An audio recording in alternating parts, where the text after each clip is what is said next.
My name is Todd McLean. I'm a retired lieutenant colonel, and I run the military science or ROTC program here at UPike. How many years were you in active service? 21, almost 21 years. 20. So when you take that 21 plus your time as doing what you're doing for ROTC, how many years is that? About 32. Wow. Okay, so obviously really dialed into your career in call there. Okay. Absolutely. So as a kid, when you were growing up, did you say, hey, I want to be the things that you are right now? Oddly enough, yes. When I was young, I was all about Army men and G.I. Joes and toy guns, and I've still got, my mother has a G.I. Joe foot locker that when I could barely write, I wrote Captain McLean on. So I was always drawn toward that, yes. Yeah, so I guess maybe I already know the answer to this. Dream job. Yeah. Is there a dream job out there for you? For me personally, absolutely, absolutely, and I was fortunate enough to find it. So, but you know, those are the things that I love doing as a kid and stuff. But then, you know, fast forward to you get older and you go to college, and you know, you kind of grow up a little bit. So you let that stuff behind, and I didn't really think about that as a career or anything. And then when I went to college, you know, I kind of did the right things. I took the right classes, I made the good grades, but I never declared a major because I would always ask myself, when I thought I enjoyed something, but could I see myself doing this every day for the rest of my life? So, and then eventually, one day I took an ROTC class. Someone invited me to take an ROTC class because at that point I'd honestly, you know, I'm like, yeah, I'm not going to the Army. And I took the class because it was fun. It wasn't super difficult. And I found I really enjoyed it. And then we had a very older instructor there. One day he pulled me aside and he just sat me down and he said, you know, he said, you ever think of just doing this as at that time a job? He said, because, you know, you're really good at it. And you seem to really enjoy it. And that's when I really sat down and kind of thought, you know what, maybe he's right. So you have this conversation with your ROTC leader. Was there anything else that spurred you onto this path? I mean, my family has a history of service. You know, grandfather served, my father served. I had a lot of cousins that served. So that was always something that really interested me. But it's funny when you talk about finding your calling, that's something that comes over time. It really does. When I first went into the military, I went into it for, A, it was a job, and B, it was action and adventure. I was living every little boy's dream. In my mind, I never went to work, I just went and played every day. And after a few years of the action and adventure part, though, then I kind of realized, wow, you know, there's a tremendous opportunity here to serve, to help people, to lead young men, to lead young women. Because you get all kinds of kids that choose the military lifestyle. Maybe they had nowhere else to go. Maybe they just needed the money. Maybe they are very patriotic, but to just shape and to just guide young people, and of course to serve your country.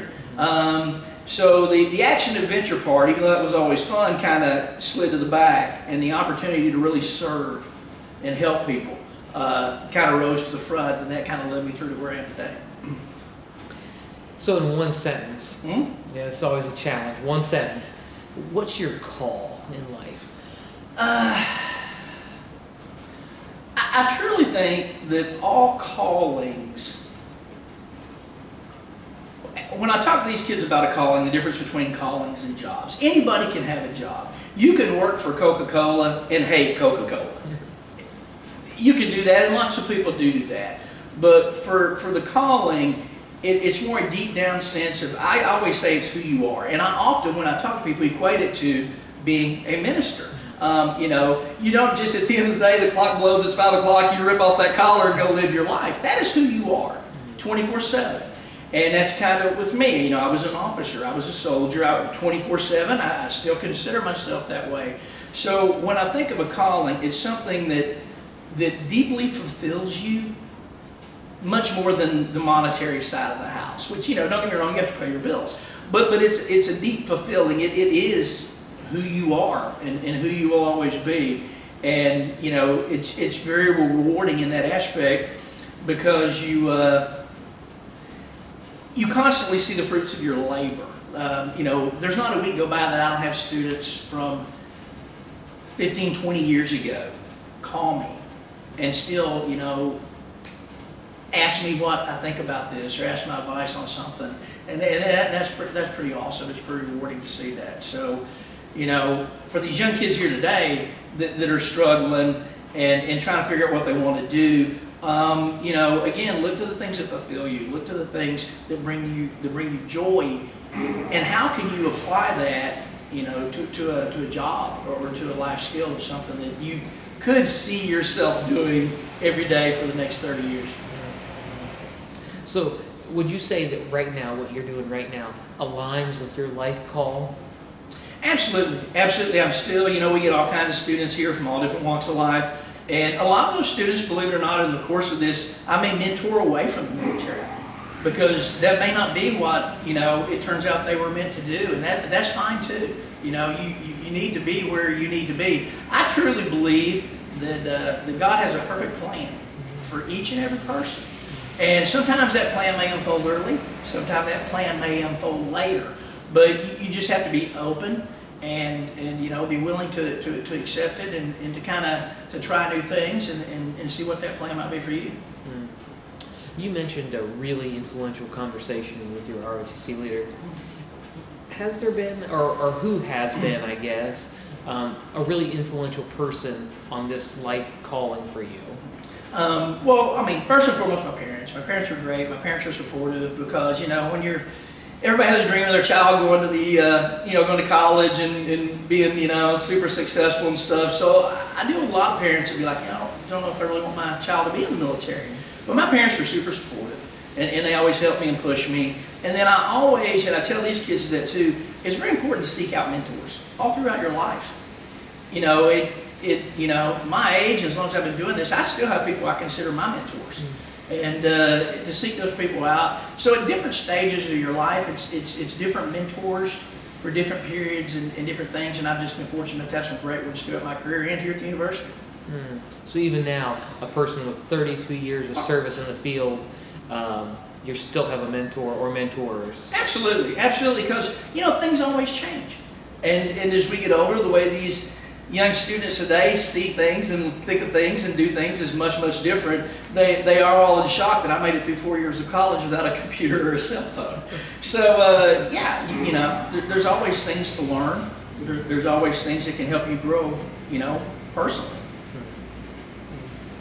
So, if a person were watching this and said, hey, you know what, like, I would love to serve, and at some point I would love to, like, take this at the college level, what did you do to position yourself for this call? The first thing, just like I tell my students here, it's academics. It really is. You've got to have good grades. It's, believe it or not, it's tough to get in the Army these days. Young people today are so smart, so skilled, so advanced. So I tell them you got to have that good, strong academic foundation, and then just you know, put some research in, some effort into what field, even the military. You know, there's bazillions of different jobs in the militaries. We have our own doctors, our lawyers, our vets, our accountants, chaplains. We have our own everything. So, you know, see what kind of field that you think you could best serve in, and just, you know, really get knowledgeable about it. So over all these years, as a husband and dad and, you know, an officer and all these challenges, teacher, professor, all these things, I'm sure you've had obstacles and challenges in life. Absolutely. How have you navigated those to continue to connect with that greater call? It's tough sometimes. I mean, you know, I've been knocked down a few times, and you know, I've been fortunate enough to say that I have just an outstanding wife, a very supportive wife, and she'll usually give me a day or two of having my pity party, and then tell me, okay, that's over. You know, you need to get up and move on. And a lot of it, again, too, for me, always, you know, comes back to faith. You know, I just always, you know, you have bad things happen to you, and you know, you pray about them, and you just trust that in the end, and you know, that God will lead you, and all that just motivates you to just climb back up. But you just, you know, you got to keep digging, man. Everybody's going to get knocked down. If you ain't been knocked down yet, your time's coming, and most people more than once. And you just got to believe.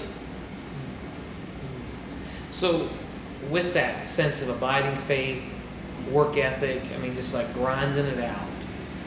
Students come in now, obviously you deal with all kinds of students. Someone comes in and says, you know, I just have no idea. I thought maybe this was going to be my path, but I have no idea. What advice do you have for them? It's hard, and as you get older and get a little wiser, you think, you know, sometimes I think, wow, it's really unfair that at 18, 19 years old, you're planning your life for the next 50, 60, 70 years. It's super difficult. I just tell them again, you know, try to line up the job part with what your passion is part, and find some way, you know, that you can combine the two, and be patient. Be patient. You know, sometimes I don't think you should be able to allow to declare a major until after your first or second year, because it really forces you to branch out. I always tell people, there were classes that I took in college that I was forced to take that just turned out to be just, you know, life changing, and that I really enjoyed. So, you know, be patient. I know that's not easy, especially when, you know, you're paying to come here. I understand that. But it's better, I think, to be a little more patient and try to find the right thing than quickly jump into something and then 5 years after graduation realize you probably made the wrong choice.